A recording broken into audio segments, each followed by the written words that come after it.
पहा सुखी जीवनाचा मंत्र। धातू किंवा सिमेंट डोळ्यात गेल्याने HIV किंवा एड्स होतो का? म्हणजे धातू किंवा वीर्य सिमेंट हे समजा डोळ्यात जर बऱ्याचदा काय होतं की ते गेलं किंवा जे काही समजा ड्रॉप्स पडले तर HIV किंवा एड्स होतं का? बरोबर आहे। खूप सुंदर प्रश्न आहे तुमचा आणि जवळपास माझ्या मेलवर किंवा माझ्या इन्क्वायरीमध्ये नेहमी हा असतो। तुम्ही तो पडून विचारला, तुमचं मनापासून अभिनंदन।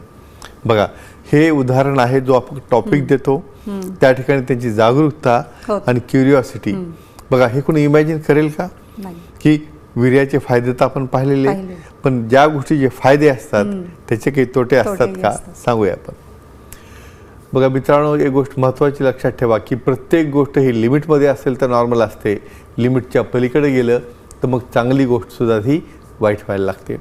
या ठिकाणी एक लक्षात ठेवा की कुठल्या पद्धतीने कधी वीर्य हे डोळ्यात जाऊ शकतं का। बघा, या ठिकाणी बरेच मैथुनाचे वेगवेगळे प्रकार मी सांगितलेले आहेत।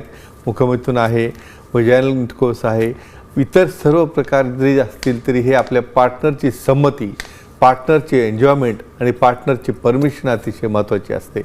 या ठिकाणी बऱ्याचदा काय होतं की अशा केसेसमध्ये स्प्रिंकलेज होताना जेव्हा इजॅक्युलेशन होतं ते ड्रॉप बाय ड्रॉप येत नसतं, ते स्पर्टाईल फॉर्ममध्ये येत असतं आणि स्पर्टाईल फॉर्ममध्ये येत असताना बऱ्याचदा ते डोळ्यात जाऊ शकतं।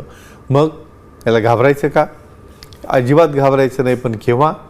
ते सिमेंट जेव्हा आपला नॉन पार्टनर नॉन इन्फेक्टेड असेल तेव्हा। पण समजा त्यामध्ये कुठले बॅक्टेरिया असतील, त्यामध्ये ऑलरेडी HIV असेल किंवा सिफिलिससारखे व्हायरल किंवा बॅक्टेरियल इन्फेक्शन असतील तर नक्की डोळ्यामध्ये ज्या असणाऱ्या ब्लड वेसल्स असतात त्या लवकर त्या बॅक्टेरियाला, व्हायरसला ॲब्सॉर्ब करतात आणि त्यातनं देखील या HIV आणि एड्सचा प्रादुर्भाव होऊ शकतो।